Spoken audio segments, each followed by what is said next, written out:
Valérie Gomez-Bassac, bonjour. Merci d'être avec nous en direct ce matin.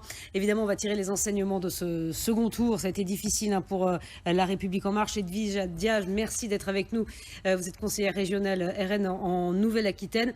D'abord, juste une petite réaction. Vous venez d'entendre Xavier Bertrand ce matin. On l'a vu tout à l'heure sous l'œil des caméras. Xavier Bertrand, juste un mot, juste une réaction peut-être quand vous voyez ces images, ce discours. Valérie Gomez-Bassac, vous en pensez quoi? Mais écoutez, il n'avait pas caché son ambition de se présenter au présidentiel, donc bon, il est fidèle à lui-même. Maintenant, on ne peut que se féliciter. Bon, écoutez, il a gagné la région, il a bien gagné. C'est l'expression démocratique, et pour les présidentielles, il me semble important également qu'il y ait l'expression d'une pluralité. Vous savez, le match annoncé Emmanuel Macron, Marine Le Pen n'est pas forcément celui qui me convient le mieux. Donc oui pour Emmanuel Macron.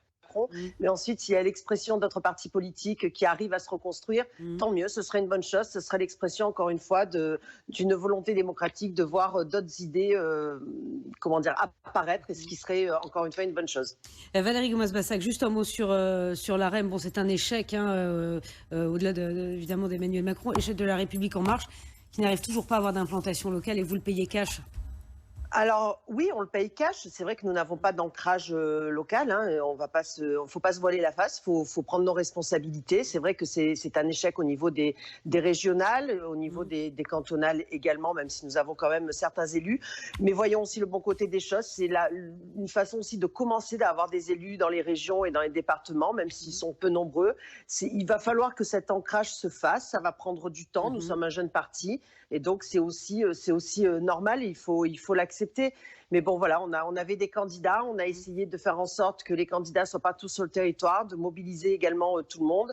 Bon, il ne faut pas oublier non plus qu'il y a eu une forte abstention, et il ne faut pas confondre ces élections avec celles à venir, c'est-à-dire les présidentielles et les législatives. Lorsqu'on n'a qu'un Français sur 3 qui se manifeste, on peut quand même tous ensemble se poser des questions, et nous aussi, attention, il faut que nous prenions également nos responsabilités.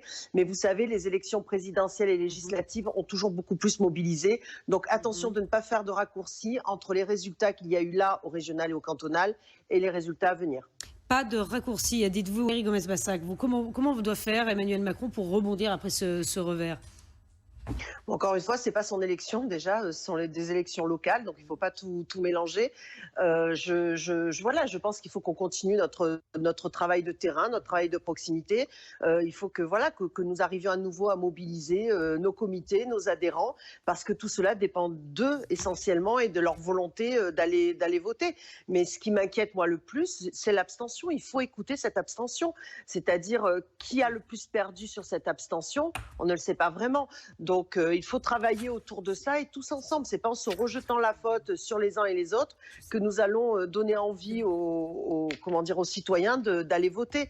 Et notre travail le plus important est là. Aujourd'hui, la part belle a été faite aux sortants, et il faut en tirer encore une fois les leçons, et nous, il faut continuer notre ancrage local qui prend du temps. Merci beaucoup Valérie Gomez-Bassac d'avoir été en direct avec nous. Merci.